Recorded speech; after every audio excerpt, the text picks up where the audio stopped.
guys, what's up? This is Mustang's Blue Guy F. Welcome back to Forza 6. We have another investigation. Now, the sports car class is another very competitive class, or the muscle car class and the hot hatch class, because they're pretty good. They're very good vehicles. They're not as cheap as supercars, and yet they still have some very good performance. And yeah, it's very competitive. Anywhere from Alfa Romeo to BMW to Ford, all have cars. Now I do my classifications as all-wheel drive or rear-wheel drive. I think all of these are actually rear-wheel drive, actually. Yeah, I think they are. Anyway, but those are my criteria. I just happen to pick all rear-wheel drive cars. And yeah, my goal is, and it had to be either A class or B class, all-wheel drive and rear-wheel drive. Those are the criteria in order to be a sports car in this game, pretty much, and that's what they all were. Now, my first vehicle I did was the Alfa Romeo 8C Competizione. And this is a kind of forgotten sports car, the Alfa Romeos. I like the shape, I like the front of it, it looks pretty cool. And, yeah, down the straightaway, it's actually more straightaway, not really straight, but whatever, fast section. It was pretty good, 142 miles an hour, not sure if that's fast or slow. And this is my first lap, getting used to the car. And, my best lap that I did was a 1:30.767. And, it did have a slight oversteer problem, especially on the last long sweeping corner. It did have a problem with that corner on the last lap. I would have made a faster lap if I didn't have a slight oversteer mode on the last lap. But it's fine. Now, why did I pick Road America? Or, is it Road America? I don't know. Road something in America. Road something in America. And, why did I pick it? Because it has straightaways, has sharp lefts. So you even have that sharp left on the hill. So you had to go uphill while turning. And braking. So it's a real challenge for these sports cars to see how well they do. And, this one, certainly very respectable, but yeah, coming across the last corner, this is the corner I had a little bit of trouble with, and a 130, as you can see, I have a big problem, a 1:30.767 from the Alfa Romeo 8C. Okay, the Aston Martin Vanquish. I'm not sure if this is the V12 version. I only have a V12 version of this.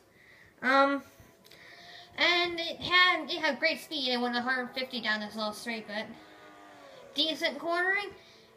The one thing it lacked were the brakes, as I run very, very wide. Very wide. And yeah, it struggled with the brakes. The brakes were not very good with this car. I ran wide quite a few times with it. Not too bad on anything else, but the brakes were awful. Awful brakes on the Aston Martin. And, yeah, but it still managed to do a pretty darn good time of 1:30.253. 0.5 faster than the, 8C Competizione. And it is faster, however, it just cannot stop. And it had less problems with the final corner. The long sweep had less problems, but it still was somewhat tricky. And this first lap I was doing, I was about to set a pretty darn good lap when I decided to look at this, because I knew it was a good lap because I was looking at this at the time, and I was not looking at the road. So this happened. Yeah, but a 1:30.253 for the Aston Martin Vanquish. Now, the next vehicle, the BMW M4. This vehicle is just kind of there. It's just kind of there, and it's nothing else. The brakes are pretty good once you get your braking line right, and I definitely did not get my braking line right on this lap. I did get it on this corner, but not on this lap. It'll come up in a little bit. I screwed up majorly on this lap. It's slow. Alright, it's slow. in a straight line and around the corner. It's just not good. Not fast enough. Because it had a time of 1:32.65, 2 seconds slower than everything else. Some corners it wasn't that bad through. Like this corner wasn't too shabby. The fast section it was pretty good at because it wasn't going as fast. I think I reached 142 and then I way outbraked myself and hit the wall. Now, here is where I massively screwed up by completely outbraking myself. I go in, can't stop, and we go for a little off-track excursion. So, yeah, that ruined my run for that opening lap. But, this corner, it wasn't too difficult with this vehicle. It wasn't too difficult. They have a few close calls, but all in all, the BMW M4 did a 132.625. Unsurprisingly, the fastest vehicle currently, the 2014 Ferrari California T. Not my favorite looking Ferrari. I think it's a mixture of the Ferrari 599 and the California, and I don't really like that. I didn't really like the 599. Looks more like that than the California. That's, but still, it was pretty fast. The brakes, you'd have to brake a little early sometimes because, yeah, sometimes just didn't want to get stopped in those high-speed sections. Yeah, it did struggle with that sometimes, not all the time though. And its time, well, it was a 129.086. Pushing it in the top of the table for now, beating the Vanquish by a full second, which is quite a lot in racing. Decent, had really good acceleration, and that's why the braking sometimes struggled, because they had so much acceleration that the brakes just couldn't keep up with it sometimes. But yeah, good acceleration. I think I reached 146 before way outbraking myself into the corner. On a faster section. This corner, no real issues. No, overall, very, very composed vehicle. And a 129.086 for the Ferrari California T. Next up, the 2005 Ford GT. I believe it's supercharged V8. I'm not sure about that though. I know the 2017 has a turbocharged V6, but this one I think has a supercharged V8. Crazy fast in a straight line. First time I tried to shift the corner, took it a little too fast, and got too fast and made I outbrake myself. This is the first vehicle that you could take that corner at 146. You would brake into the corner at 146. That's how fast it went. Its top speed was 146 around this track. Crazy fast car.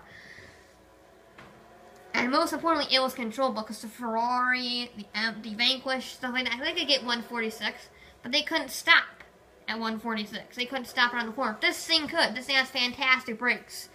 Absolutely fantastic brakes. First lap, I actually had a few times where I braked too early, and I slightly lost control of it because I braked too early. But overall, the Ford GT does a time of 128.43, putting it at the top of the table. A little less than a second faster than the California, the Ferrari California. So even though it's old, Ford GT is still fighting. And yeah, very good around the track. Had a slight bit of understeer, just a very slight bit, but not too bad. And a 128.430 for the Ford GT 2005. Another 2005 vehicle. The Honda Acura, whatever you want, NSX R. Now, there's a bit of a difference between NSX R and the Ford GT. Mainly speed. The GT is 13 miles an hour faster than it, because it says 133 on the street.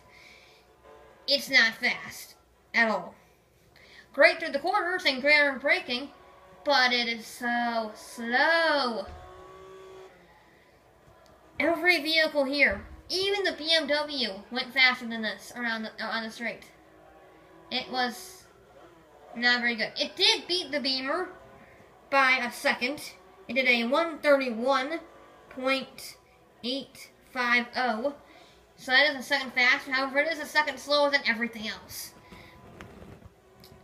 So that's slightly disappointing. I was not expecting the lack of power. Yeah, I kind of forgot about that when I was driving this car, or before I drove the car. As soon as I drove it, acceleration was lacking, speed was lacking, braking was good, turning was great, but it just was so slow. But this last corner was another very challenging one for most cars, and this one didn't care, had no problems with it at all. Incredibly easy to drive. And a 131.850 for the accurate NSX R. Now the FType Project 7 was not, I don't think anyway, it was generally received well. At least the all-wheel drive FType wasn't. That wasn't very well received. And I'm like, okay, this car is gonna go fast, I think. Well, I'm not quite sure how fast. Turns out it goes 149 miles an hour, faster than the GT, and makes it around the corner fine. Not on this one, but on the last one, I made it around the corner fine at 149 miles an hour into the corner. And the only thing it didn't have was turning. It had a understeer problem. And I sometimes, yeah, you see how wide I ran there? I ran very wide on that. And then I completely outbraked myself in a few corners. I think I outbraked myself on this one. I think I did. I don't know. No, this is the next one. Okay. It's time for the incredibly surprising and fantastic 128.57.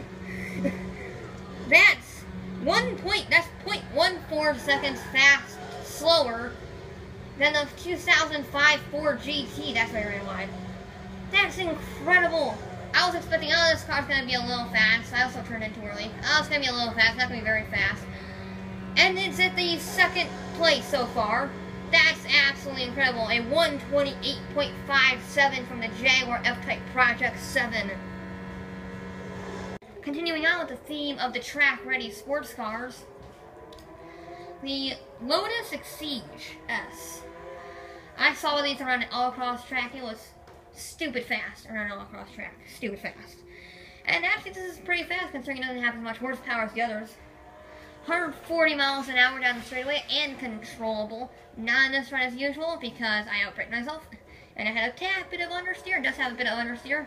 As you can see, it went a little wide. So yeah, this thing does have a little bit of understeer if you don't drive it properly. But overall, very impressive time considering how little horsepower it has compared to these other cars. Like the Jaguar has like 500, I think. The GT has a lot. The Vanquish has a lot. They all have a lot. This does not. And it still did a 129.480. That's pretty impressive time. That puts it 0.306 seconds slower than the California, the Ferrari California, which is in third right now. So yeah, pretty impressive. Great to the turns if you know how to drive it. The corners coming up, it did struggle with this corner. It did struggle with this corner quite a bit.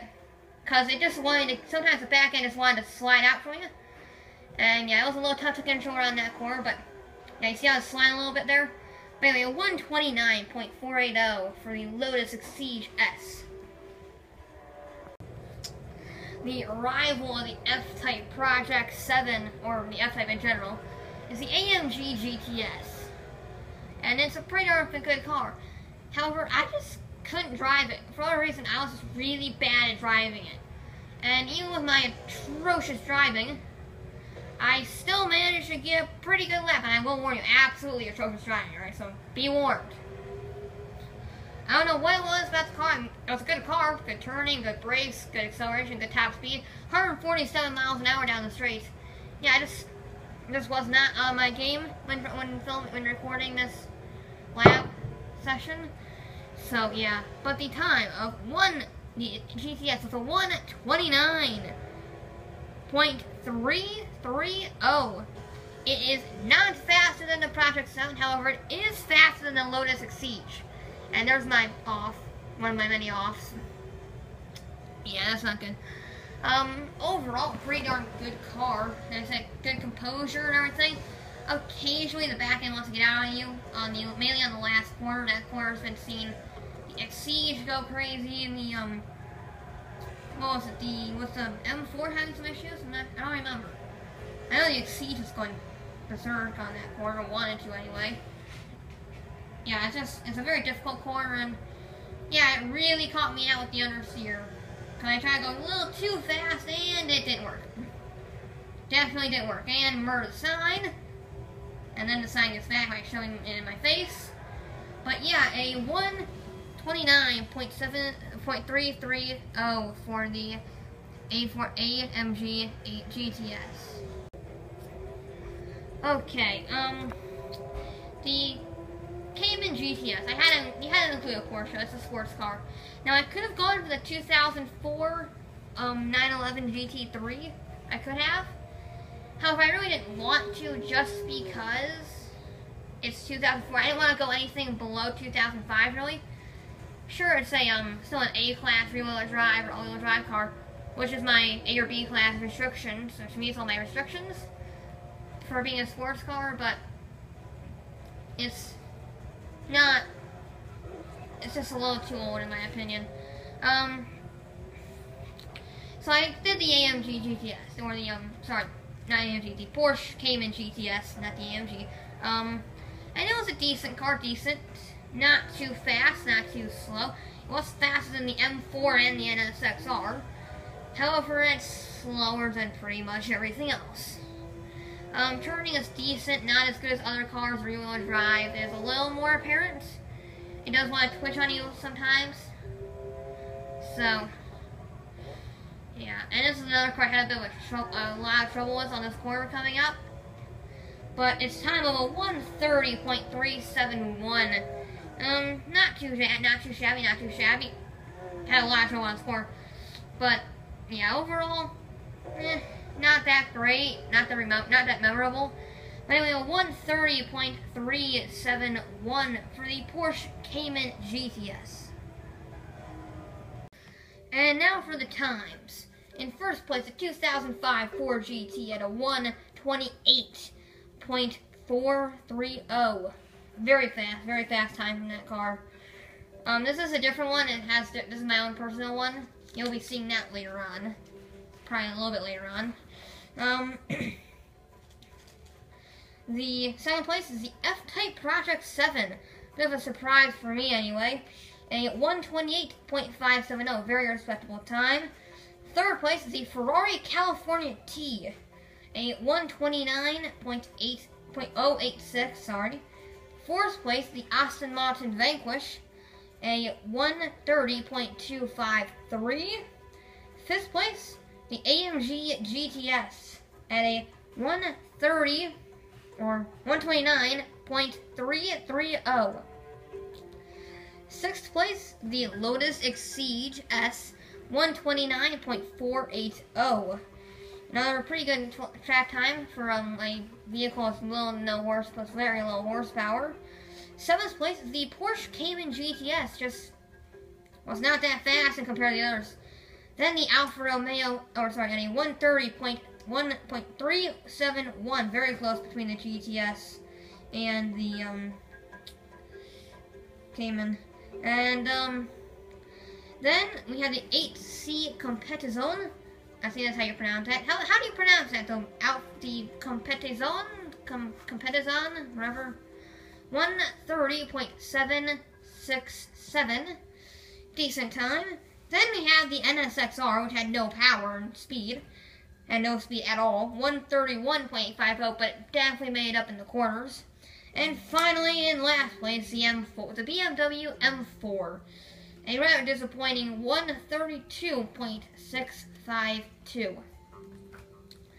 So yeah, the GT is victorious by quite a big margin to the rest of the field, except the F-Type. And yeah, has 550 horsepower rear wheel drive. And yeah, I think it looks awesome, especially in yellow. I like yellow and black. But anyway, guys, that is it for this episode of Forza Motorsports. We'll be back with more.